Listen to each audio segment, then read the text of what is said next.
Learning objectives. After completing this module, learners will be able to describe the changes made by East India Company, discuss the trade in Bengal, recall how the trade led to battle, explain the Battle of Plassey, explain the Battle of Buxar, describe how company officials became nabobs, recall the doctrine of lapse. East India Company. The last powerful Mughal ruler was Aurangzeb. A very large part of the territory was under the control of Aurangzeb, that is now known as India. In 1707, after the death of Aurangzeb, many Mughal governors, sub-orders and zamindars declared their control and established regional kingdoms. East India Company comes east. In 1600, the ruler of England, Queen Elizabeth I, passed a charter which permitted only the East India Company with all the right to trade with the East.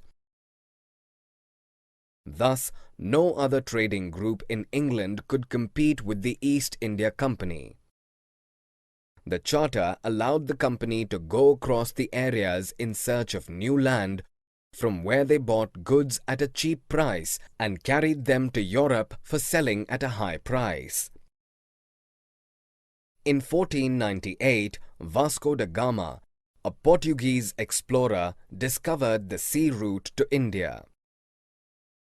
By 17th century, the Dutch, followed by the French, explored all possibilities of trade in the Indian Ocean. Problems faced by European countries while trading in India. All the companies showed interest in buying the same things, which were cotton, silk and spices. Competition between European countries resulted in the rise of prices of these goods, which reduced the profit earned by the companies. The only way for the growth of trading companies was by elimination of the rival companies. In order to establish control on trade, the companies attacked each other by blocking routes, preventing ships from moving, by fortifying trading posts, etc.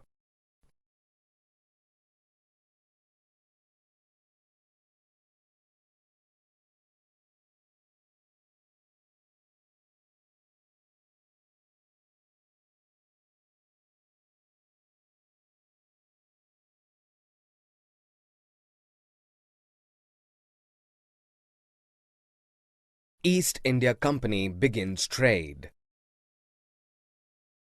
Company trade in Bengal. In 1651, the first English factory was established by company on the banks of Hooghly River. Towards 1696, company started building a fort around the settlement. After 2 years, Mughal officials were bribed to give zamindari rights of 3 villages to the company. Mughal European Aurangzeb was forced to issue a royal order called Farman for granting the company the rights to trade duty-free. The company tried to press for more concessions and manipulate existing privileges. After the death of Aurangzeb, the Bengal Nawabs declared their power and autonomy. The Nawabs of Bengal refused to grant the concessions to the company. This led to the culmination of the famous Battle of Plassey. The battle took place at Plassey, 150 kilometers north of Calcutta on 23 June 1757. Between Siraj-ud-Daulah, the Nawab of Bengal, and the British East India Company. The battle was a decisive victory of the British. When Ali Vardi Khan, grandfather of Siraj-ud-Dowla, became the Nawab of Bengal, he took stricter actions against the company. When Siraj succeeded Ali Vardi Khan as the Nawab, he ordered the company to stop their fortification activities since they didn't have the permission to do so, but the company carried on their fortification. This led the Nawab to attack the British station in Calcutta, in which they were beaten by Nawab's 30,000 soldiers. Calcutta was occupied by the Nawab's forces in June 1756. When this news reached Madras, troops were sent by Robert Clive to win back the Bengal establishment of the British. Calcutta was recaptured in January 1757. On 23 June 1757, Robert Clive's forces won the Great Battle of Plassey, fought against the Nawab of Bengal.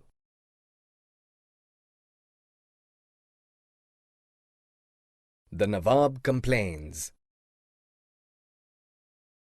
When Mir Jafar started protesting against the company replaced him with Mir Qasim. In 1764, at Buxar in Bengal, Mir Qasim was defeated in battle. Every month, Nawab had to pay 500,000 rupees to company, while the company needed more money to maintain its finance for wars and fulfill the demands of trade. At that time, company wanted more collection of money as revenue from territories. After the death of Mir Jafar, Clive decided to work as Nawab by seeing the puppet work of Nawab. In 1765, at Bengal, the company was appointed as Diwan by the Mughal Emperor of the provinces of Bengal. This led company to utilize more revenue and resource of the Indian territories of Bengal. Company's officials had more power, authorities, and resources to maintain its finances and demands. In 1743, at the age of 18, Robert Clive for the first time visited Madras. After ruling as Nawab in 1767, when he was about to leave India, his total worth was £401.102. In 1764, he was appointed as the Governor of Bengal. This time, he was assigned to vanish corruption from the company internal network. In 1772, he himself was cross-examined for having huge wealth by the British Parliament. In 1774, he committed suicide. The British who saved all their wealth are denoted as nabobs, as an anglicized version of the Indian word Nawab.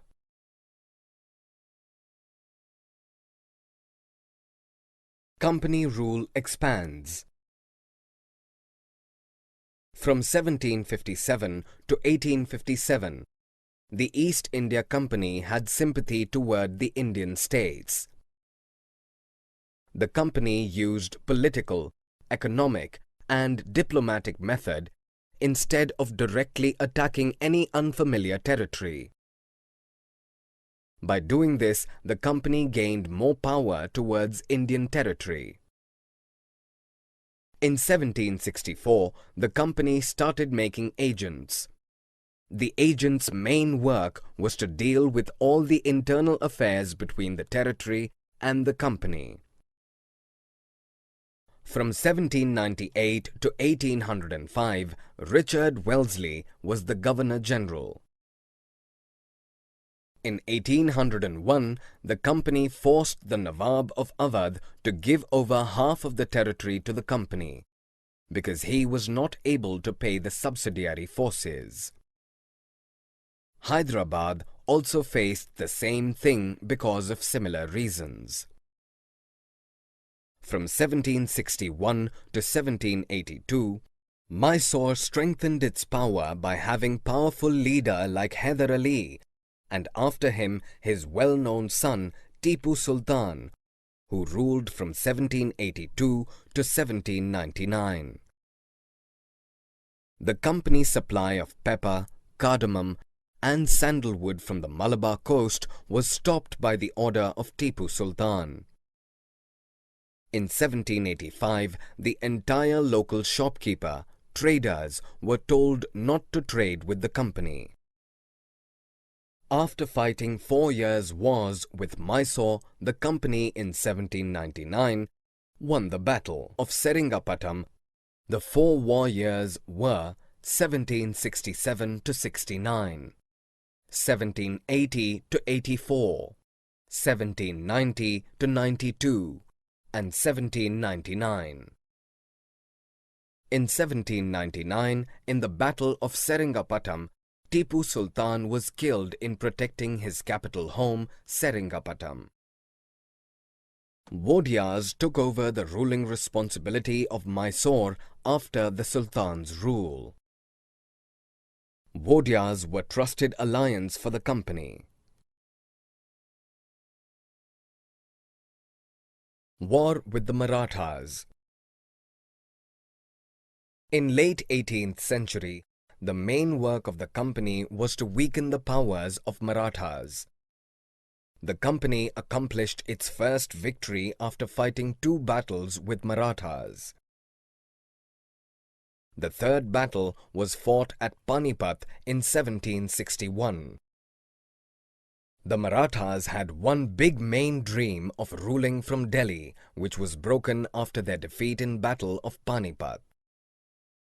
Their territory was divided into different chiefs of different community and religions into Sindhia, Holkar, Gaikwad and Bhosle. Different chief had Peshwas under them as principal minister, who were given control over military and were made administrative head in Pune. The Marathas were defeated by the company because of no clear victory in any battle. The first battle ended in 1782 with the Treaty of Salbai. The Second Anglo-Maratha War, 1803-5, resulted in losing of most of the northern part of Yamuna River like Agra, Delhi and Major Orissa. Third Anglo-Marathas War, 1817-19, vanished all the Maratha power. The Peshwa of the territory was removed and sent to Bithur near Kanpur with a grant of pension.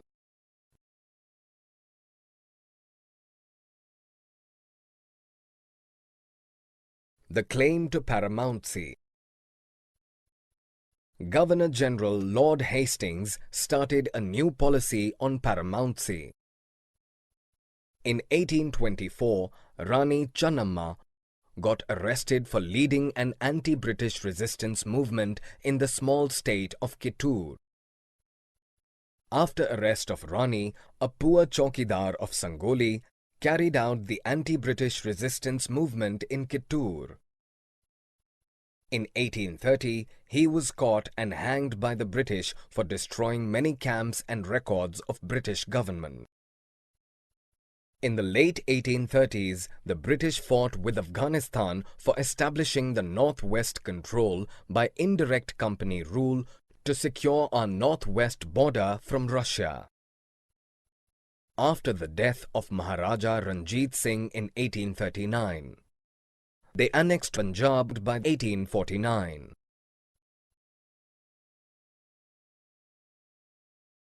The Doctrine of Lapse. The Doctrine of Lapse. In 1848 to 1856, Governor-General Lord Dalhousie came up with a policy known as Doctrine of Lapse. According to this policy, if any ruler died without any son or male heir, the territory becomes a part of the company. Doctrine of Lapse resulted in loss of many Indian kingdoms like Satara, 1848, Samabhalpur, 1850. Udaipur, 1852. Nagpur, 1853. Jhansi, 1854. In 1856, Awadh was also taken in the company territory. After the end of Nawabs, a revolt broke out in 1857. A group of 11 Pandits in 1775 were called up for making the summary of Dharmashastra, which results different interpretations. In 1778, a code of Muslim laws was also summarized in English, which was judged by the European judges. In 1773, a new Supreme Court was established. It is also known as Sadar Nizamat Adalat in Calcutta.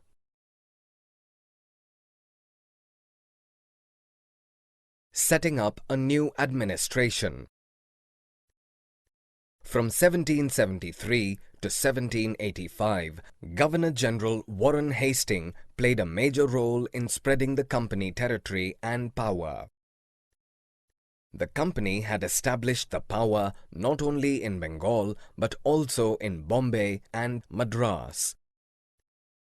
The British Administration Work Unit was known as presidencies, and the three presidencies in India were Bengal, Madras, and Bombay. Warren Hastings reformed and introduced a collectible sphere of rules. A new justice system was established in 1772.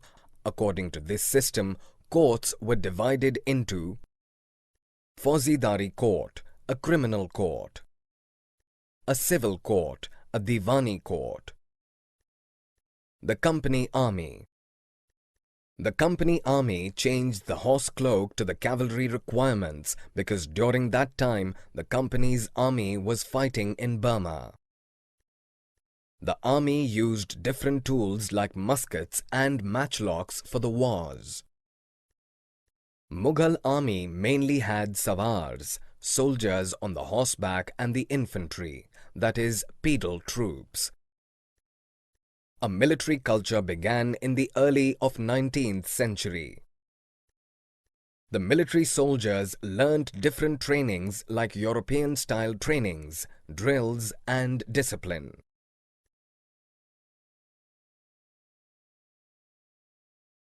Summary. Let us summarize what we have learned. In 1600, Royal Charter granted to East India Company granting the sole right to trade with the East. East India Company bought goods at a cheap price and sold them at a higher price in Europe. Cotton and silk produced in India had a big market in Europe. In 1651, the first English factory was set up on the banks of River Hooghly. Aurangzeb issued a farman granting the company the right to trade duty-free. On 23rd June 1757, Battle of Plassey was fought and was the first major victory of English in India. Alivardi Khan died in 1756 and Siraj-ud-Daulah became the Nawab of Bengal. In 1757, Robert Clive led the company's army against Siraj-ud-Daulah at Plassey. In 1764, the Battle of Buxar was fought between Britishers and Mir Qasim. In 1765, the Mughal Emperor appointed the company as the Diwan of the provinces of Bengal. The process of annexation of Indian states by the East India Company from 1757 to 1857 brought forth some key aspects, like the company rarely launched a direct military attack on as unknown territory. Tipu Sultan ruled Mysore from 1782 to 1799. 4 wars